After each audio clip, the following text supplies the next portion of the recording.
Everyone, good morning and welcome back to my new blog. कसे आहात तुम्ही सगळे? मी पण एकदम मजेत आहे.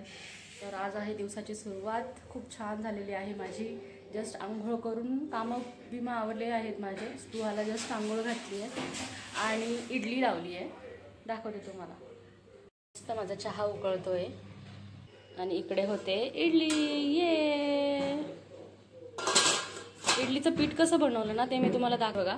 पीठ मी कसं बनवलं हे काय मी रेकॉर्ड नाही केलं. ते जर सपोज एखाद्याने इन्सिस्ट केलं तरच सांगेल. ते ॲज युजल आहे ते. ठीक आहे. त्याला तर माझा चहाचे कप वगैरे घेतले. मी चहा गाळणार आहे सगळ्यांना देण्यासाठी. आता स्टे ट्यून. या सगळे चहा प्यायला आलेली आहे. चांगली घट्ट आहे ती. आता जस्ट उकळी फुटते. हे बघा, बघू शकता. भरपूर घट्ट आहे.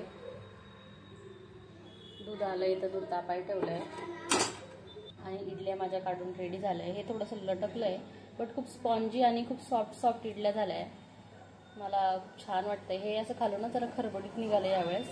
आय थिंक माझ्याकडनं तेल कमी टाकलं गेलं खाली लावताना. बघा खूप सुंदर झालं इडल्या.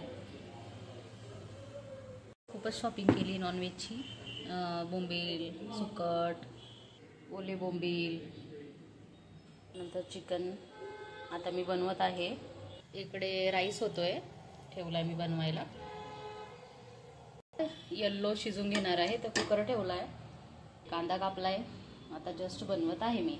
हे बघा बनला आहे chicken sukka. I am going to add some coriander in it.